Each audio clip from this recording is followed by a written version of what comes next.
Hey, Pat McCardle back for another episode of Shop Talk. And today we're going deep on Sportsman and we're going to talk all about how steering systems actually work on ATVs. We're going to show you the difference between a frog, what a pro steer looks like, and we're going to drag in a rack and pinion so we can even explain the difference on how side-by-sides work. Stay tuned for more.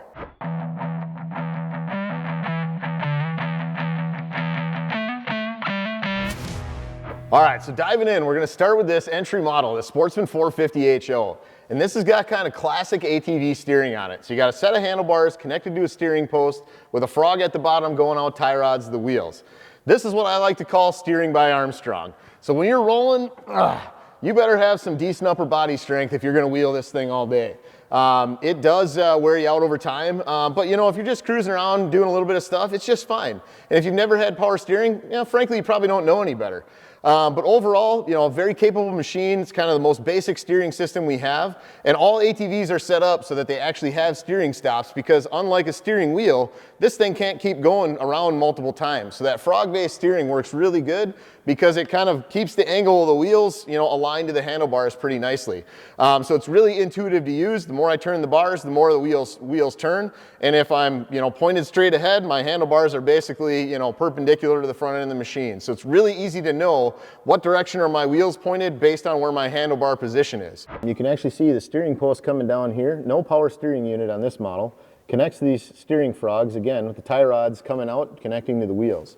And if I go up and turn the bars, you'll actually see the whole steering mechanism working as I go lock to lock on the steering system. So you can see how that's moving both of those wheels off that center steering frog by connecting to those tie rods at the same time. So pretty simple, classic old school style of steering on the Sportsman 450. All right, so now we're on the Sportsman 570. This one, same basic mechanical style of steering system. So we got the bars, we got a post, we got a frog at the bottom connecting out to the tie rod.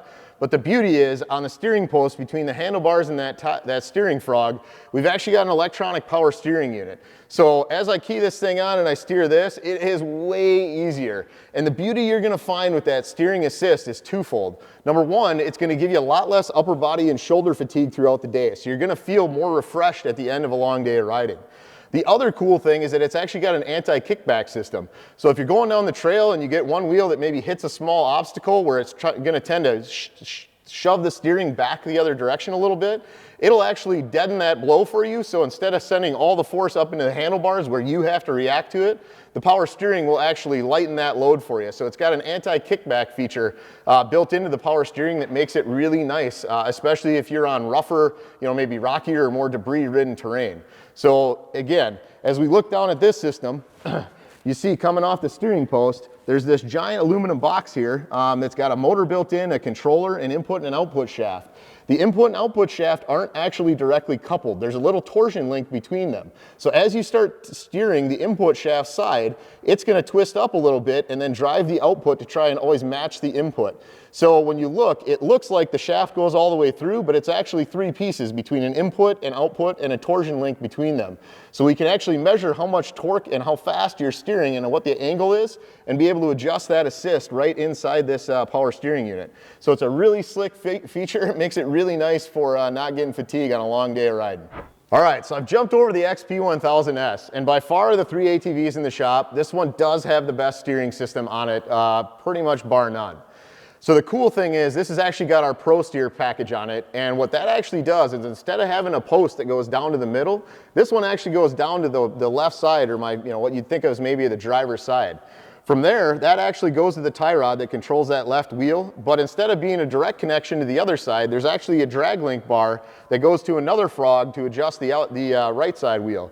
And the beauty of that is that it virtually eliminates bump steer. So as the wheels are going up and down, instead of fighting me back a little on the bars, it's gonna absorb that bump steer and keep me rolling straight in the direction that I'm pointing with way less effort than you'd see certainly on the non-power steering or the other unit next to me. The other cool thing about both the 570 and this unit on these ATVs is that they actually have the ability to adjust the power steering assist. So if we can get you to come around with the camera, there's two different ways that we can actually do that, and it's right through this gauge. So the first, I usually tell people, you know, start on odometer and hold down the mode button, and that's going to get you into the options menu. And if you start scrolling down with the up or down arrows, you'll see different things that you can configure.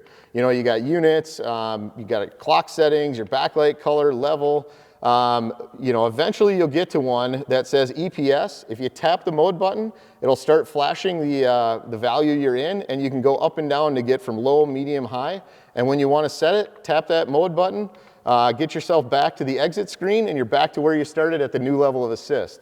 The other way to get into that menu that a lot of people aren't aware of, because it's a little bit of a trick feature, maybe like, you know, Easter egg style, is if you hold down this yellow Speedo reverse override button on the left handlebar control, after a few seconds, it'll do the same thing. It'll pop you into the options menu, and instead of using the up and down arrows, which you can, if you tap on that button and release, it'll actually scroll through these options for you, again, until you get to the one that says EPS. Again, hold the yellow button down, it'll start flashing the mode, and as you toggle it, again, you can adjust between low, medium, and high, and when you want to lock it in, you'll hold that yellow button down again, and again, toggle through the menu until you get back to the one that says exit, hold down that menu button again, and it'll pop you back to your normal gauge operation. So again, you can do it through the gauge, you can do it through the left handlebar control.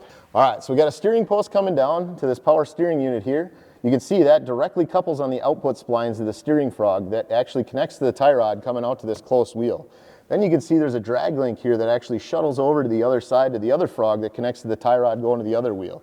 So as I start steering this thing, you'll actually see that they move in unison with that center drag link connecting the two sides. And if the wheels were going up and down through travel, it basically is eliminating the bump steer, or the amount that the wheel's trying to move because of the suspension going up and down. So this Pro Steer really is awesome. It gives you a lot less fatigue throughout the day and a great feel of what that front end is doing. All right, so on the table here, we got some examples of what side-by-side power steering units look like, and we'll talk about them real quick. So this first one is actually a rack-mounted power steering unit. So this would kind of sit about like this. You know, the steering column would come in on the top. This bottom would go to a shaft out to a rack and pinion setup. Again, just like we talked on the ATV, these two parts, although they look like one shaft, there's actually an input here, an output shaft here, and there's a torsion bar that connects those two things in the middle so that they can flex a little to know which way you're trying to steer. On this end is actually where the motor is housed. So there's actually a worm gear in here so that we can have the motor be able to make multiple turns against the output shaft, so that we can use a smaller motor coupled up to get big force multiplier through that gear set to be able to control the output. Now this basically takes a similar, you know, powered rack or power steering setup. You can see the motors here, again, goes down to the gear set here with an input shaft. But in this case, the output shaft is directly coupled into the pinion gear, which fits right under here. And then there's a rack assembly that goes across. So when you turn your steering wheel in this input shaft, it's actually going to shuttle that whole rack assembly back and forth to be able to connect to these tie rods that go out to the wheels. So this particular setup would be similar to what you'd find on a Ranger XD 1500 or the new Polaris Expedition, or a Razor Pro R or Turbo R setup where we've got the integrated rack and power steering assembly. So overall, you know, this setup is, you know, kind of, but most, if you didn't have the power steering built right here, you'd have something that looks like this, spaced a little further away with a shaft that connects this and the rack and pinion setup. The beauty of the rack and pinion compared to the ATV is that we can actually get a higher force out to the wheels with less steering effort because we can allow the steering wheel to go all the way around. So most of our side-by-sides are going to range anywhere from about a turn and a half lock to lock on our high-end Razors, up to about 2.5 to 3 turns on some of our more utility-focused Ranger models. Hey, we covered off on a ton of steering system information. You know, how does a Frog work? How does the ProLink work? How does a rack and pinion work? Talked about the differences in power steering, how to adjust them. You know, overall, tons of information when it comes to steering systems on this episode of Shop Talk. Make sure you guys like and comment and subscribe and let us know what you want to see next time.